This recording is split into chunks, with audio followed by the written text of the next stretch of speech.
బాప్తిస్వం దాకా వెళ్ళకముందే ఇంట్లో గొడవ మొదలైంది. నా భార్య, అప్పటికే నాకు వివాహం అయింది, నా భార్యకు యేసు ప్రభు అంటే ఇష్టం లేదు. లోకమంతా నా మీద ఒత్తిడి తేవడం వేరు, నా భార్య నా మీద ఒత్తిడి తేవడం వేరు. భార్యాభర్తల మధ్య చాలా సన్నిహితమైన సంబంధం అది, చాలా డెలికేట్. నా భార్య టూత్ అండ్ నెయిల్ ఎంత వ్యతిరేకించిందంటే, యేసు ప్రభువుని వదిలిపెట్టరా, లేకపోతే నేను మా పుట్టింటికి వెళ్ళిపోతాను అని గొడవ చేస్తోంది. కోపగించుకున్నానంటే కథ అడ్డం తిరుగుతుంది. నన్ను దూషించినప్పుడు ఇంకొక అవకాశం ఇచ్చాను దూషించడానికి.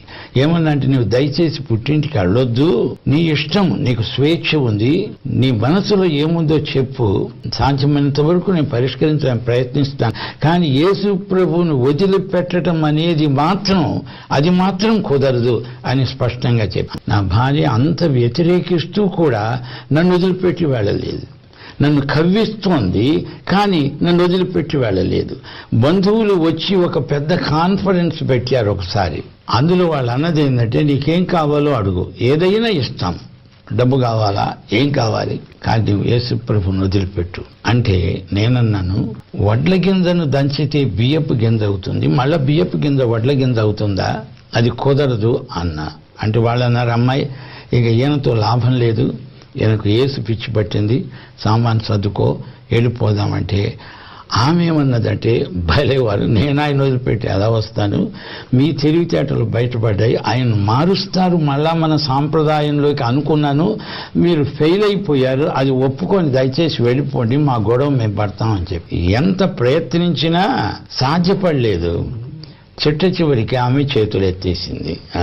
నేను యేసు ప్రభువుని నమ్ముకుంటున్నాను, నన్ను క్షమించండి, మిమ్మల్ని చాలా వ్యతిరేకించాను, మన సాంప్రదాయాలన్నా సంస్కృతి అన్నా నాకు అంత ఇష్టం, కానీ ఇప్పుడు ఏమనిపిస్తోందంటే, మీరు నమ్ముకున్న దేవుడు, మీరు నా భర్త కాబట్టి ఆయన నాకు కూడా దేవుడు, అందుచేత మనకు యేసు ప్రభు కావాలి, కానీ యేసు ప్రభు పేరట చలామణిలో ఉన్న మతం మాకొద్దు అని మేమిద్దరం కలిసి ఆ రోజు తీర్మానం చేసుకున్నాం. అప్పటి నుంచి ఆమె నాకు ఎంత మంచి భార్య అయిందంటే, వ్యతిరేకత అనేది బుద్ధిగా ఏది చెప్పినా అలాగేనండి అనడం.